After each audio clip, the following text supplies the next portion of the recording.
Hello, friends. So today, Darcy and I are going to do something a little bit different. We're not actually bringing someone on or interviewing anybody. We are going to continue a conversation we had probably 4 or 5 podcasts ago, just on the continued conversation about pause and what that really means and how it ties into my passion for retreats and co-facilitating this retreat in April 2026 with the Walking Mentorship guys. And we'll probably continue to talk about this because I feel like it's a muscle that we're all continuing to build in different ways.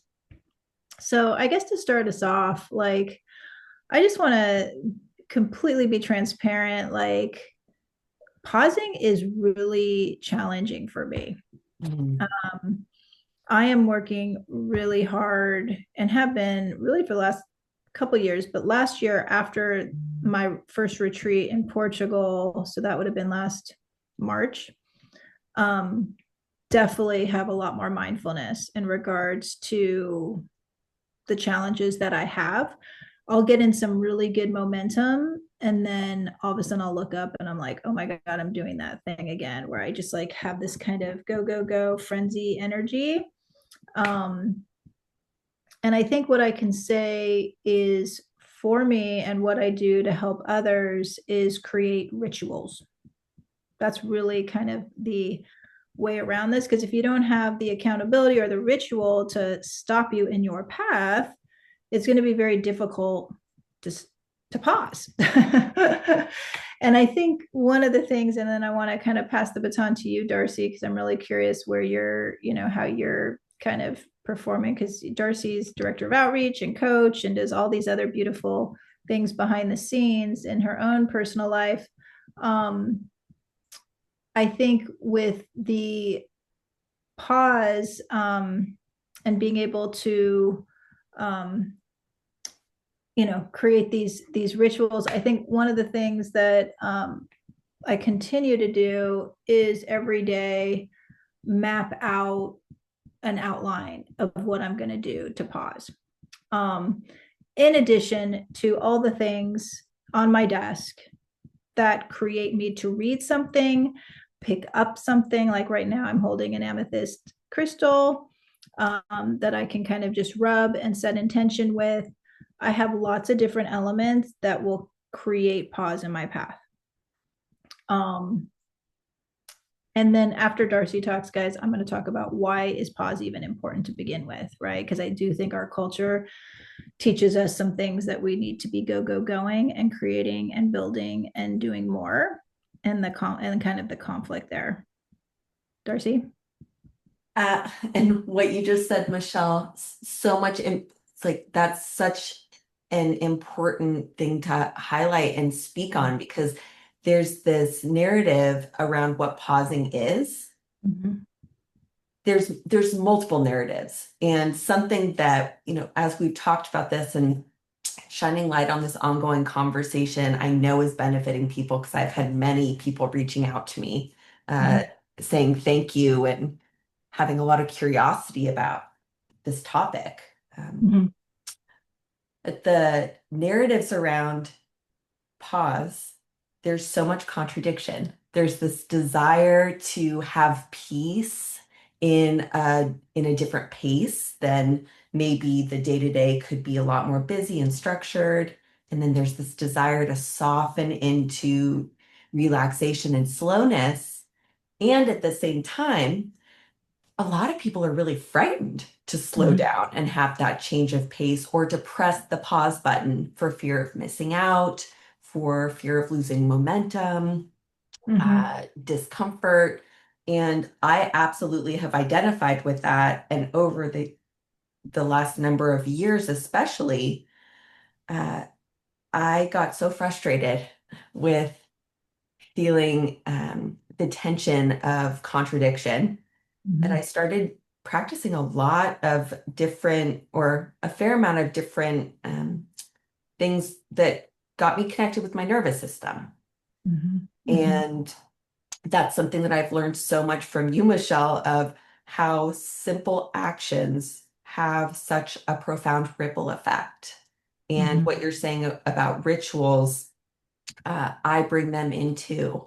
Uh, and what's started that, or what's kept it going, is that it gets consistent attention. Mhm. It's prioritized because it matters, because when it's ignored, it will circle around and it will take me down at my knees. And that's what we see with a lot of clients, see it with colleagues, see it with people in the world that are all of a sudden, you know, really burnt out and can't function. And that's why this conversation matters so much Right. to prevent that. And I think, as I've been, God, what are we, 39 episodes in, 40 episodes in, um, a lot of these creative healers that I'm interviewing really help support, and you hit on a buzzword, that our nervous systems, um, and help us create that pause so that we can kind of catch up with ourselves and feel calmer and more grounded in what we're doing. And pause is going to look different for all of us. We all have different paces that feel right for us. Like there's not a one size fits all regarding that. I just know for myself, as I've created it, there is this like discomfort and unease. Yet it feels with time more ease and flow when I can really adapt to it. But there is these messages that can kind of come through culturally from childhood that really kind of messes with my ability to continue. Mhm. And so I think that's why, once again, I really love some of these creative healers that come in, because they do create that reset as well. They can help us, support us with um, a lot of these challenges that a lot of us feel. And I think the other piece, as I'm talking to a lot of midlife women, well, men too, there seems to be another kind of pause as you hit 50 plus, where you're kind of starting to reflect again. Like I've noticed, like different every kind of 20, 30, 40, 50, there's different pauses that happen and realization of what kind of pace of life do you want to have in your last half, because most of us, will live, who knows, between 80 and 100. My grandmother was 101, so who knows what's going to happen here.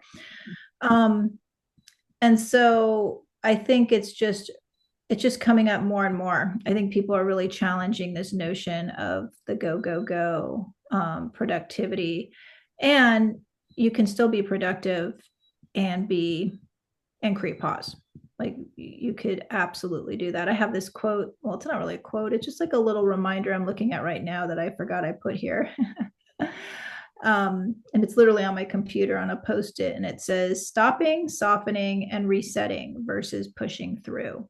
Mm. And there's something to be said about that push through that can be so abrasive and so forceful versus like the stopping, the pausing, the calming, the grounding, and then operating from that place.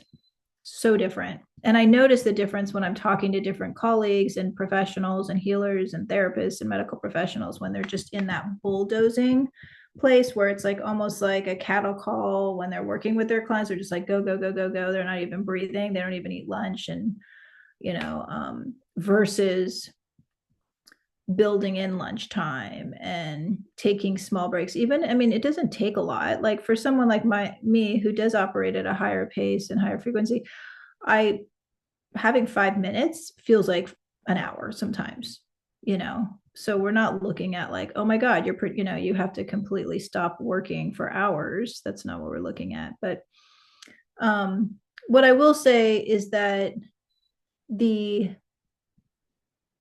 the reset of going on a retreat is very useful for me. Like it kind of dusts everything off, so when I come back home, the flow of pausing is just so much easier.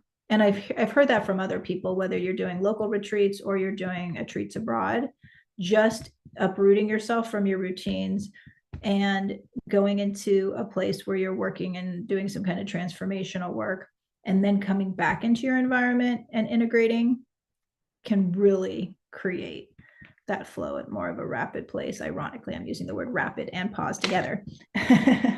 And isn't that part of the mystery and magic also that what the logical brain perceives, it's like we got to bulldoze in order to get there.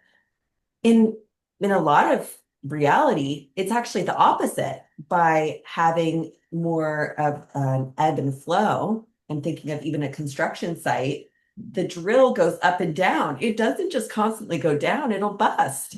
Yes. There needs to be that shift in energy back and forth, the pause, and then the lean in.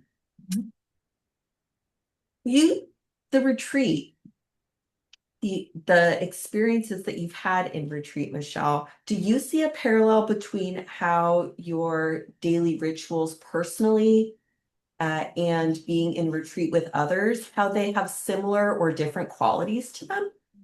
Hmm. Yeah, that's a good question. I think that there's nothing like being in community with other like-minded people, because no matter what, you're going to find some like-mindedness. We all come from different walks of life at times, and even different career paths, but coming together with some of the some of the same reasons and some different. You can't really duplicate that in my rituals at back at home when I'm on my own. But what I will say is that in all of the retreats that I've participated in, I have maintained some really beautiful relationships where we hold each other accountable to some of the things that we were working on together. And I think that's really powerful. I mean, accountability, as you know, Darcy, is what we stand for in our coaching work and helping others. And then, of course, the personal accountability where we can work, we have our own kind of accountability team. I share that with my clients all the time. I'm like, listen, I'm holding you accountable and I've got my own accountability team. Like we all have these areas in our life that we struggle with, and there's nothing like community to lean on. um, so yeah, but I definitely love speaking about finding ritual, for myself rituals, but also I have such a plethora of ceremony and rituals that people can utilize in their day-to-day life that are so simple. It's not going to take up too much time, so anybody that is curious, I'm definitely available for some creative healing coaching. And it doesn't even take more than a session, to come up with. It's only up to you if you want more, but um, I think it's a really powerful tool, one of many, to be able to find those rituals to insert into your day. Something that you said that's bringing to mind is about regulation and how it can be absolutely important and activated individually, but also there's something that happens when we co-regulate that cannot happen alone, like the healing that happens in relationship versus, analyzing or Mm-hmm. me being in my own experience, what gets mirrored back, like when you and I in conversation, different things are coming to mind and coming to my, coming to the surface because of how we come together with the intentionality, with experience. And that's definitely one reason I've been so incredibly drawn to retreats. And also, which is a really important part, I've been intimidated by retreats also because I know that they are going to reveal what's ready for me to look at, uh, potentially see from a different perspective, explore, release. Um, and that's where some of the intimidation, anxiety, I know some people gets them to, ironic, the word pause instead of say, like push the buttons and say yes. At any time I've said yes to retreat, it has connected me to a different uh, level of myself that has Mm-hmm. benefited every other area of life. And I've seen that in you absolutely since last year, even, which is incredible. The podcast is just one example of what's blossomed. That's so interesting you bring up, because I do recall when I was in the Portugal retreat, um, and I have compassion for people pushing the go button on a retreat because there is some vulnerability there. Like, because you don't really know what's going to come up. You may not even know what the intentions are. You're like, I don't know. I just feel like something needs to change. I'm not quite sure. And that's why the walking mentorship is so great, because they're going to help you hash out and break through what are some of the areas you're open to looking at, all at your own pace and what you decide for yourself. Nobody's deciding that for you. But there was a moment where I was overwhelmed with it all Mm. because I realized I was hitting up against an area that I needed to work on, which is just once again, pushing too hard and wanting to like do the workbook and outline and all the details, and just like completely just started sobbing. And it was really, it was opening. And I went to one of these new friends, like, I mean, now she's a friend, she was just a stranger to me at the time, and I'm like, I'm just so overwhelmed, like, how are you doing this workbook, and like, getting through and breaking through and all these things and all this pressure I was putting on myself. And she just like, it was such a nurturing moment of connection with somebody I've never met. And she just kind of hugged me and like validated and was like, girl, you're being way too hard on yourself. And like, no, I'm not looking at it like that. This is for you. Like, you get to go at your pace. Like, nobody's defining that. Like, so this is on you. And that was really helpful too, to just get that beautiful nudge of, it's only at the end of the day, we get to make those choices, in any retreat. If somebody's forcing you to go at a certain rate, at pace or whatnot, that's not a good, healthy retreat. Mhm. This is something, and you should be feeling nurtured and supported along the way. And that's where, I'm super hyper alert at finding people, reputable and ethical retreats to go to, because the industry has a lot of retreat options now, and you just got to be really cautious and conscious who's facilitating it, Mhm. um, make sure it's safe. So anyway, I speak to kind of what you were sharing, the vulnerability, and appreciate you bringing that up, because it's brave to be able to say yes to yourself, and be able to make small changes at whatever direction you're wanting to go. um, There's there's something, and I'm, this glimpse into ongoing conversation, and definitely have more episodes on this. This is the start, continuation of a mini series.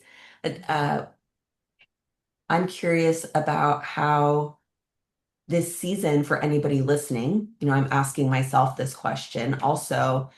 What am I investing in? And is it the type of lifestyle and experience that I want to be having with myself for the seasons to come? And with this time of year, the symbolism with everything that's happening with, spring coming in the Northern Hemisphere, the recent holidays, but also kind of the shedding of the first couple of months of the year. I know a lot of people are kind of waking up now and connecting with, what do I really want? The blurriness of January and February are fading off, things are speeding up.